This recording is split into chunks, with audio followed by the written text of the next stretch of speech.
ఒకడే రుద్రుడు సకలం పితడే ఇక రెండవ వారెవరు లేరు ఒకడే రుద్రుడు సకలం పితడే ఇక రెండవ వారెవరు లేరు. వాగర్థావివ సంపృక్తౌ వాగర్థ ప్రతిపత్తయే జగతః పితరౌ వందే పార్వతీ పరమేశ్వరౌ. నమో మహద్భ్యో ఋషిభ్యో గురుభ్యో నమః.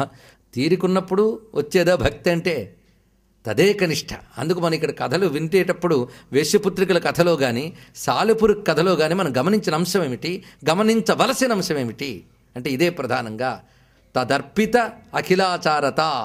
అది తదర్పిత అఖిలాచారత అంటే తదర్పణ బుద్ధితో తత్ప్రీత్యర్థం కర్మాచరణ చేయడం. ఒకటి, ఏది చేసినా ఆయనకి దూరం చేయనిది మాత్రమే ఎంచుకోవాలి. అది ఆయనకు దూరం చేసే ఏది ఎంచుకోరాదు.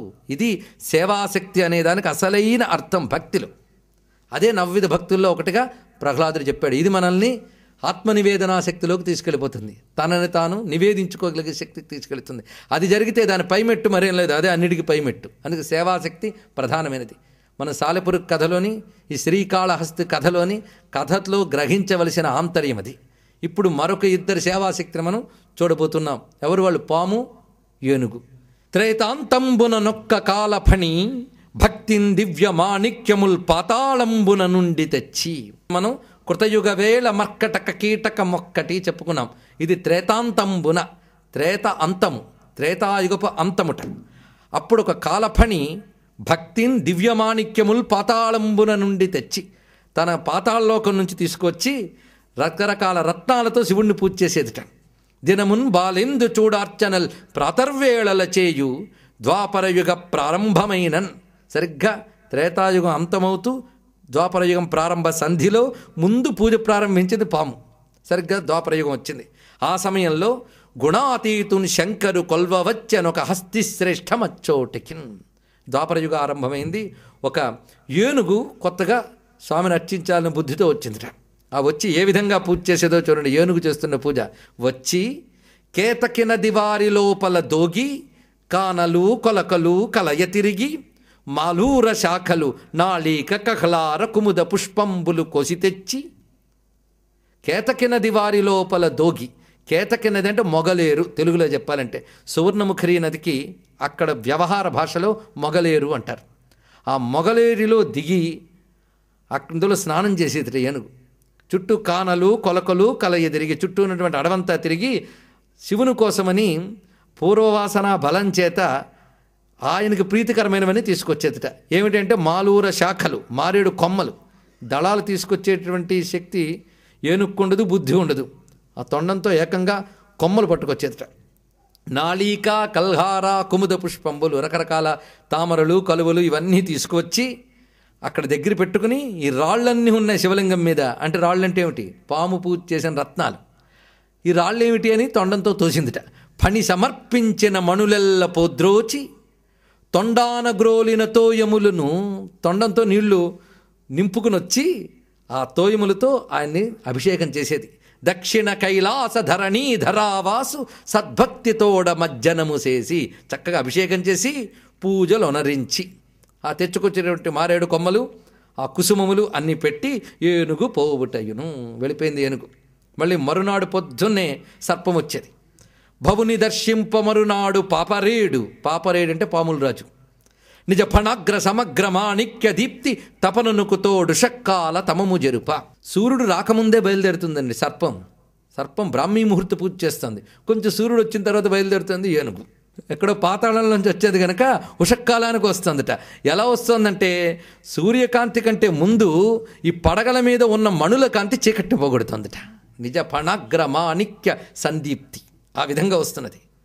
తొందరగా వచ్చి చూసింది. ఎన్నాళ్ళు హాయిగా నిర్విఘ్నంగా వచ్చి రత్నాలన్నీ పెట్టి వెళ్ళేది. ఎవరు తన రత్నాలు నేల మీద పడిపోయి ఉన్నాయి, ఇవన్నీ ఇక్కడ పడి ఉన్నాయి, కొమ్మలు గట్రా పడి ఉన్నాయి. చూసి ఏమిటి ఎన్నాళ్ళు నిర్విఘ్నంగా జరుగుతోంది పూజ, ఇప్పుడు ఎవడో వచ్చి విఘ్నం కలిగించాడు. డగ్గరి అంటే దగ్గరకు వచ్చి ఎవ్వడో కటకట శివలింగము మీది రత్నముల్ గగ్గుల కాట గల్పి ములుకంపలు తీవలు పెట్టి, ఆ పెట్టినవన్నీ ఆమె దృష్టిలో ములుకంపలు తీగలు. ఇక్కడ చూడాలి, ఏవడు ఏది చేసినా రిలేటివ్ అండి.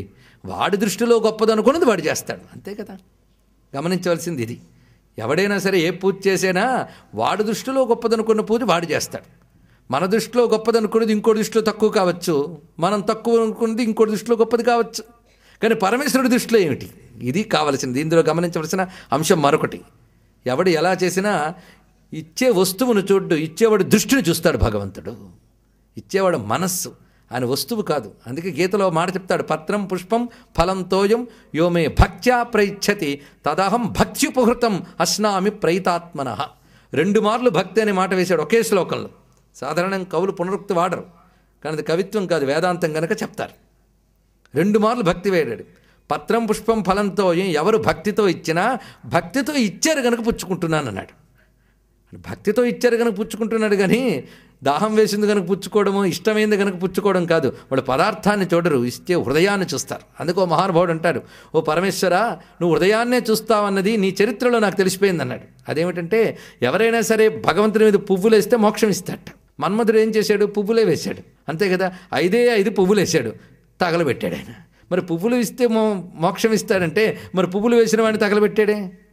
పూల బాణాలు వేశాడు కదండి 5, అది తగలబెట్టాడా లేదా అంటే, పువ్వులు ఏ భావంతో వేశాడనేది, భక్తితో వేశాడా, ఈయన ఎలాగైనా లొంగ తీసుకుందామని వేశాడా.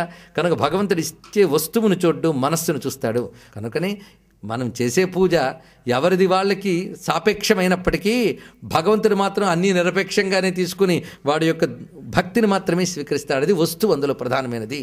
మొత్తానికి పాము ఏమనుకుంటోంది, ఎవడో ములుకంపలు తీగలు పెట్టి, ఇదో పూజ ఇది, ముళ్ళకంపలు ఆకులు నానా తెచ్చి పెడతారు. పెడితే రత్నాలు పెట్టాలి, మెరిసిపోయే మాణిక్యాలు పెట్టాలి, ఇవా తెచ్చిపెట్టేదివి అని అనుకుని, నేడు నాకెగ్గనరించిపోయే, ఇవాళ నా పూజ దెబ్బతీశారు వీడెవడో, ఇక ఏమన నెత్తు మదీయ భాగ్యమిట్లగ్గిపడంగా చేసిన మదాంధుని.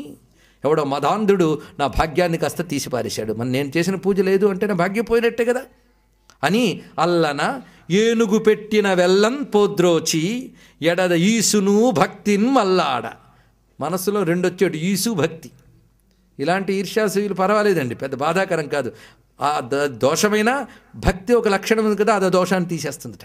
అందుకే ఈసును భక్తిన్ మల్లాడ మణుల గౌరీవల్లభు పూజించి చనియే వాతాసనమున్. ఈ విధంగా అక్కడ పెట్టినటువంటి కొమ్మలవన్నీ తోసేసి చక్కగా రత్నాలు పెట్టి వెళ్ళిపోయింది. కొంతసేపటికి తెల్లవారింది, సూర్యుడు చక్కగా ఉదయించాడు, బయలుదేరి వచ్చింది ఏనుగు. వచ్చి చూసి ఆశ్చర్యపోయింది, ఏమిటి నేను చేసిన పూజ అంతా పక్కతో ఎవడ రాళ్ళు పెట్టాడు, ఆమె ముళ్ళకంపలో తీగలే పెట్టాడు అన్నది, ఈవిడి గారేమో రాళ్ళు అన్నది. అంత రత్నాలు ఆమెకి రాళ్ళే, మనకు పనికి రాకపోతే రత్నం కూడా రాయే. అంతట కొంతసేపనుకు ఆ గజరాజును వచ్చి రత్న సంక్రాంత శరీరు ఈశ్వరుని గన్గొని. రత్న సంక్రాంత శరీరు, చక్కటి రత్నములతో అలంకరింపబడిన పరమేశ్వరుని చూసి, ఎవ్వడో నేడు అవజ్ఞతాసంతమసంబు కప్పి యకశక్యపు పూజలో నర్చెగాక. తెలుగు మాటలండి, ఇవన్నీ మర్చిపోతున్నాం మనం.